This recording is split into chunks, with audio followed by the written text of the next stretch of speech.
নন্দীগ্রামে অসময়ের বৃষ্টিতে আমন ধানের ব্যাপক ক্ষতি, কাঁদছে কৃষকরা। বঙ্গোপসাগরে সৃষ্ট নিম্নচাপের প্রভাবে বগুড়ার নন্দীগ্রাম উপজেলায় কয়েকদিনের টানা বৃষ্টিতে আমন ধানের ক্ষেত তলিয়ে গেছে। পাকা ও আধা পাকা ধান পানিতে ডুবে নষ্ট হয়ে যাওয়ায় হতাশায় ভেঙে পড়েছেন কৃষকরা।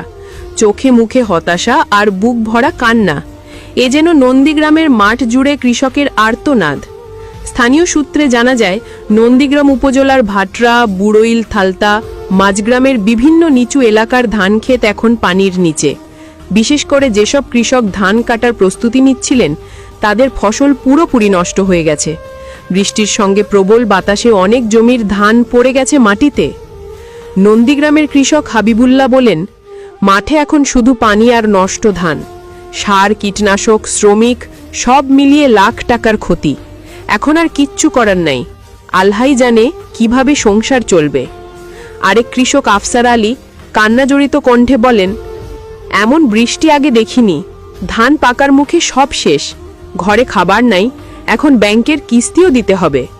কৃষি অফিস সূত্রে জানা যায়, নন্দীগ্রাম উপজেলায় এখন পর্যন্ত 30 হেক্টর জমির ধান নুয়ে পড়েছে। চলতি মৌসুমে এ উপজেলায় 19,445 হেক্টর জমিতে আমন ধান চাষের লক্ষ্যমাত্রা নির্ধারণ করা হয়েছে। উপজেলা কৃষি কর্মকর্তা গাজীউল হক বলেন, যে জমির ধান নুয়ে পড়েছে সে জমির পানি যত তাড়াতাড়ি সম্ভব বের করে দেওয়ার চেষ্টা করতে হবে। সম্ভব হলে 4-5টি গোছা একত্রিত করে বেঁধে দিতে হবে। বৃষ্টি যদি আর না হয় তাহলে কৃষকের তেমন ক্ষতি হবে না। এদিকে মাঠে বৃষ্টির পানি এখনো নামেনি, ফলে আরও ফসল পচে যাওয়ার আশঙ্কা করছে কৃষকরা। অনেকে বলছেন, এই ক্ষতি পুষিয়ে ওঠা কঠিন, সামনে কিভাবে সংসার চলবে জানি না। নন্দীগ্রামের মাঠ জুড়ে এখন শুধু বৃষ্টির পানি আর কৃষকের অসহায় মুখ। প্রকৃতির এক নির্মম বাস্তবতা। সুলতানা আক্তার, ডেস্ক রিপোর্ট, দৈনিক মুক্ত জমিন, বগুড়া।